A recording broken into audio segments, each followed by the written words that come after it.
성령님, 좋은 아침입니다. 이 시간 성령님을 초청합니다. 오늘도 내 안에 오셔서 하나님을 기쁘시게 드릴 것을 소원하게 해주세요. 오늘 말씀을 통해 구체적으로 무엇을 해야 할지를 깨닫게 해주세요. 깨달은 것을 삶 속에서 실천할 수 있도록 도와주세요. 아멘. 오늘 함께 나누실 하나님 말씀은 신명기 9장 1절에서 12절까지 말씀입니다. 제 9장. 이스라엘아 들으라. 네가 오늘 요단을 건너 너보다 강대한 나라들로 들어가서 그것을 차지하리니 그 성읍들은 크고 성벽은 하늘에 닿았으며 크고 많은 백성은 네가 아는 아낙 자손이라. 그에 대한 말을 네가 들었나니 이르기를 누가 아낙 자손을 능히 당하리오 하거니와 오늘 너는 알라. 네 하나님 여호와께서 맹렬한 불과 같이 내 앞에 나아가신즉 여호와께서 그들을 멸하사 내 앞에 엎드러지게 하시리니 여호와께서 네게 말씀하신 것 같이 너는 그들을 쫓아내며 속히 멸할 것이라.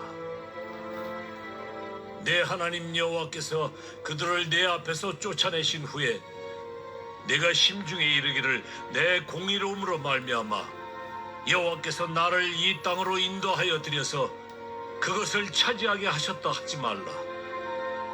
이 민족들이 악함으로 말미암아 여호와께서 그들을 내 앞에서 쫓아내심이니라. 네가 가서 그 땅을 차지함은 내 공의로 말미암음도 아니며 내 마음이 정직함으로 말미암음도 아니요 이 민족들이 악함으로 말미암아 내 하나님 여호와께서 그들을 내 앞에서 쫓아내심이라. 여호와께서 이같이 하심은 내 조상 아브라함과 이삭과 야곱에게 하신 맹세를 이루려 하심이니라. 그러므로 네가 알 것은 내 하나님 여호와께서 네게 이 아름다운 땅을 기업으로 주신 것이 네 공의로 말미암음이 아니니라. 너는 목이 곧은 백성이니라. 너는 광야에서 내 하나님 여호와를 경노하게 하던 일을 잊지 말고 기억하라. 네가 애굽 땅에서 나오던 날부터 이곳에 이르기까지 늘 여호와를 거역하였으되 호렙산에서 너희가 여호와를 경노하게 하였으므로 여호와께서 진노하사 너희를 멸하려 하셨느니라. 그때 내가 돌판들 곧 여호와께서 너희와 세우신 언약의 돌판들을 받으려고 산에 올라가서 40주 40야를 산에 머물며 떡도 먹지 아니하고 물도 마시지 아니하였더니 여호와께서 두 돌판을 내게 주셨나니 그 돌판의 글은 하나님의 손으로 기록하신 것이요 너희의 총의 날에 여호와께서 산상불 가운데서 너희에게 이르신 모든 말씀이니라. 40주 40야를 지난 후에 여호와께서 내게 돌판 곧 언약의 두 돌판을 주시고 내게 이르시되 일어나 여기서 속히 내려가라. 내가 애굽에서 인도하여 낸 네 백성이 스스로 부패하여 내가 그들에게 명령한 돌을 속히 떠나 자기를 위하여 우상을 부어 만들었느니라. 모세는 계속해서 9장에서 이스라엘 족속에게 목적지인 가나안에 들어가서 일어날 일에 대해 말합니다. 이스라엘 족속에게 광야에서의 40년은 하나님을 신뢰하고 또 순종하는 훈련과도 같았습니다. 그리고 그 과정을 지나 이제 가나안에 들어가게 되지만 거기에는 다른 문제가 있음을 말씀합니다. 그 문제는 광야에서 불평이나 가데스 바냐에서의 불신앙과는 다른 문제입니다. 하나님을 신뢰하고 또 순종하는 것과 같이 반드시 다뤄져야 될 또 다른 문제가 이스라엘 족속과 우리에게 있음을 오늘 본문의 말씀을 통해 볼 수 있습니다. 1절 2절입니다.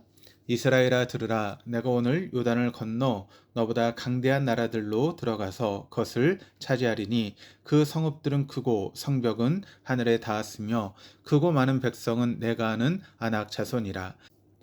그에 대한 말을 내가 들었나니 이르기를 누가 아낙 자손을 등이 당하리오 하거니와. 이스라엘 족속이 들어갈 가나안 땅은 이스라엘 족속보다 강한 족속들이 살고 있습니다. 그곳에는 7족속이 살고 그 중에서 아낙 자손이 가장 두려운 존재입니다. 가데스 바냐에서 정탐꾼들이 그 땅 거주민은 강하고 성읍은 견고하고 심이 클 뿐 아니라 거기서 아낙 자손을 보았으며라고 민수기 13장 28절에서 이야기를 합니다. 당시 아낙 자손은 거인들로 여겨졌는데 주전 13세기에 한 이집트 파피루스에도 키가 약 2m에 달하는 가나안의 전사들에 대해 묘사되어 있기도 합니다. 칼, 검, 창 등으로 싸우는 백병전은 신체 조건이 중요합니다. 사울 시대에 골리앗 한 사람으로 이스라엘 군사 전체가 수세에 몰렸던 것을 성경에서 그 예로 찾을 수 있습니다. 이처럼 아낙 자손들은 이스라엘 족속에게 두려운 대상입니다. 그래서 이스라엘 족속의 두려움은 두려워할 만한 것에 대한 두려움이었다라고 할 수 있습니다.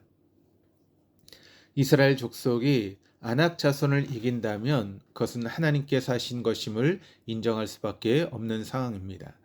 우리도 스스로 힘으로 할 수 없지만 하나님께서 하셨음을 고백하게 되는 때가 있습니다. 그런데 그 이후에 나타나는 다른 양상의 죄의 활동을 우리는 주의해야 합니다. 그 부분을 모세가 말하려고 합니다. 3절 말씀입니다. 오늘 너는 알라 내 하나님 여호와께서 맹렬한 불과 같이 내 앞에 나아가신즉 여호와께서 그들을 멸하사 내 앞에 엎드러지게 하시리니 여호와께서 내게 말씀하신 것 같이 너는 그들을 쫓아내며 속히 멸할 것이라.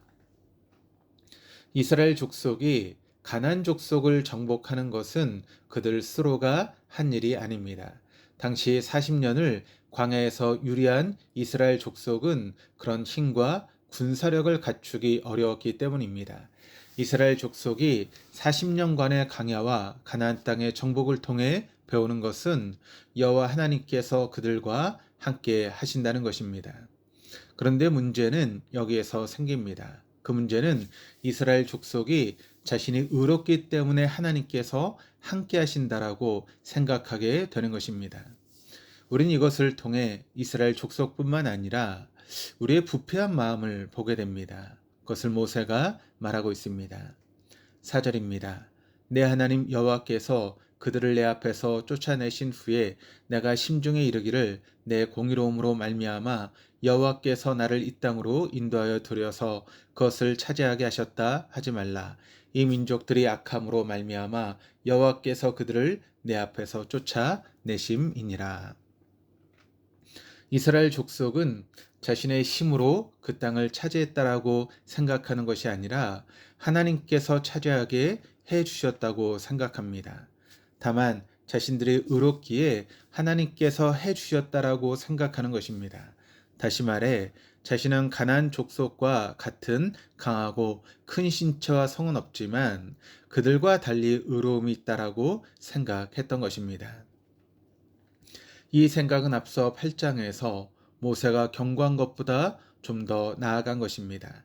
8장 17절에서는 내가 마음에 이르기를 내 능력과 내 손의 힘으로 내가 이 재물을 얻었다 말할 것이다 라고 합니다.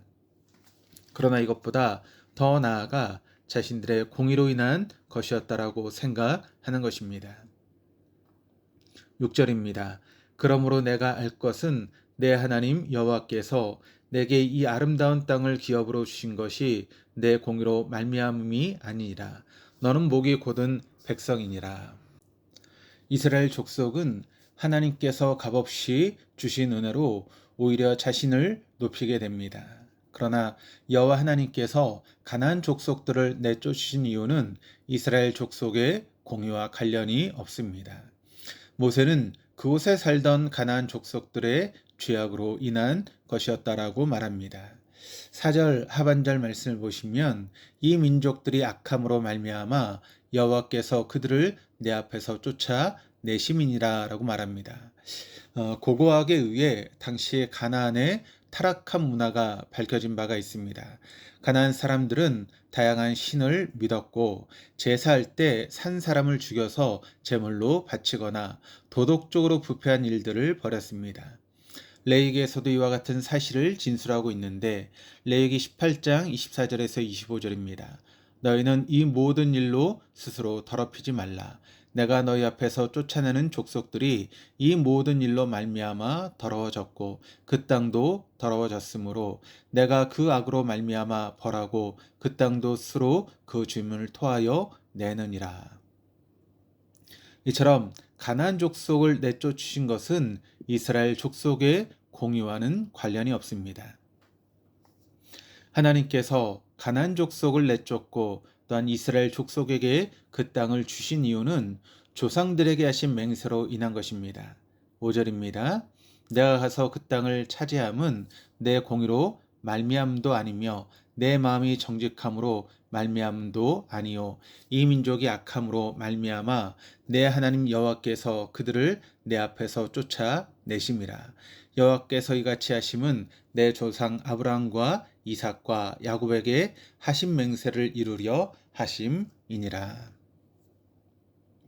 가나안 족속을 쫓아내시고 그 땅을 이스라엘 족속에게 주신 것은 하나님께서 조상들에게 한 맹세를 지키신 것입니다. 500여 년 전에 하나님께서 그들의 조상 아브라함과 이삭과 야곱에게 가나안 땅을 기업으로 주겠다라고 맹세하셨습니다. 이처럼 모세는 이스라엘 족속의 의로움으로 가나안 땅에 들어간 것이 아님을 계속해서 말하는데 더 분명한 것은 이스라엘 족속은 광야에서 불순종하여 하나님을 경노하게 한 불의의 족속들이라는 것입니다. 7절, 8절입니다. 너는 광야에서 내 하나님 여호와를 경노하게 하던 일을 잊지 말고 기억하라. 내가 애굽 땅에서 나오던 날부터 이곳에 이르기까지 늘 여호와를 거역하였을 때 호렙산에서 너희가 여호와를 경노하게 하였으므로 여호와께서 진노하사 너희를 멸하려 하셨느니라. 모세가 7절에서부터 상기하는 사건은 이스라엘 족속이 시내산에서 금송아지를 만든 사건입니다.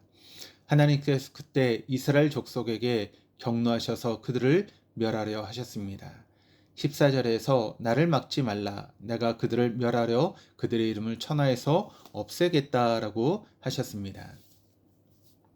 9절에서 12절입니다. 그때 내가 돌판들 곧 여호와께서 너희와 세우신 언약의 돌판들을 받으려고 산에 올라가서 40주 40야를 산에 머물며 떡도 먹지 아니하고 물도 마시지 아니하였더니 여호와께서 두 돌판을 내게 주셨나니 그 돌판의 글은 하나님이 손으로 기록하신 것이요 너희의 총의 날에 여호와께서 산상 불 가운데서 너에게 이르신 모든 말씀이니라. 40주 40야를 지난 후에 여호와께서 내게 돌판 곧 언약의 두 돌판을 주시고 내게 이르시되 일어나 여기서 속히 내려가라. 내가 애굽에서 인도해낸 내 백성이 스스로 부패하여 내가 그들에게 명령한 돌을 속히 떠나 자기를 위하여 우상을 부어 만들었느니라. 하나님께서 이스라엘 족속과 언약을 맺고 그 언약의 증거로 직접 돌판에 말씀을 새겨 주셨습니다. 그 돌판을 가지고 모세가 내려올 때 이스라엘 족속은 금송아지를 만들어 숭배하고 있었습니다. 모세는 그 두 돌판을 두 손으로 던져 그들이 보는 앞에서 깨뜨렸습니다. 돌판을 깨뜨림으로 하나님과 이스라엘 족속이 시내산에서 맺은 언약이 깨졌음을 상징적으로 보여주는 것입니다. 이 사건만으로도 이스라엘 족속은 자신의 공의를 내세울 만한 여지가 없습니다. 그들은 하나님과 언약을 맺으며 받은 율법을 지키지 못했습니다. 그럼에도 불구하고 하나님께서 이스라엘 족속을 가나안 땅으로 들어가게 하신 이유는 하나님께서 조상 아브라함과 이삭과 야곱을 통해 그들을 택하시고 부르셔서 기업으로 삼으셨기 때문입니다. 이스라엘 족속이 다른 족속보다 공의롭고 정직하기 때문이 아닙니다. 그 하나님 지금도 동일하십니다. 디모데후서 1장 9절이 이렇게 증거합니다. 하나님 우리를 구원하사 거룩하신 소명으로 부르심은 우리의 행위대로 하심이 아니요 오직 자기의 뜻과 영원 전부터 그리스도 예수 안에서 우리에게 주신 은혜대로 하심이라. 이스라엘 족속을 가나안 땅으로 인도하신 하나님은 동일하게 우리를 부르셔서 자기의 백성으로 삼으셨습니다. 하나님께서 우리를 자녀 삼으신 것은 우리의 의로 더하여지거나 죄로 인해 취소되지 않습니다. 이 모든 일을 우리의 의가 아닌 예수 그리스도 안에서 그를 통해서 이루셨습니다. 에베소 2장 7절에서 9절이 이렇게 증가합니다. 이는 그리스도 예수 안에서 우리에게 자비하심으로써 그 은혜의 지극히 풍성함을 오는 여러 세대에 나타내려 하심이라. 너희는 그 은혜에 의하여 믿음으로 말미암아 구원을 받았으니 이것은 너희에게서 난 것이 아니요 하나님의 선물이라. 행위에서 난 것이 아니니 이는 누구든지 자랑하지 못하게 함이라. 이 예수께서 우리의 반석이시기에 우리는 영원히 흔들리지 않습니다. 우리의 공의와 정직함이 서 있는 반석이 아니라는 것이 너무나 다행입니다. 오늘 하루도 영원한 반석 대신 예수 그리스도 위에서 자녀됨을 누릴 수 있는 우리 모두가 될 수 있기를 주님의 이름으로 축복합니다. 기도하시겠습니다. 하나님 아버지, 우리도 이스라엘 족속들처럼 내세울 것이 없는 사람임에도 구원을 얻는 이유를 자신의 공의로움 덕분이라고 생각하게 되는 죄인입니다. 우리 마음에 그런 마음이 생기기 마련이지만 그럴 때마다 넘어지지 않게 하시고 다시금 일깨워 영원한 반석이신 예수 그리스도와 그 말씀 위에 다시 서게 하여 주시옵소서. 감사드리며 예수 그리스도 이름으로 기도드립니다. 아멘.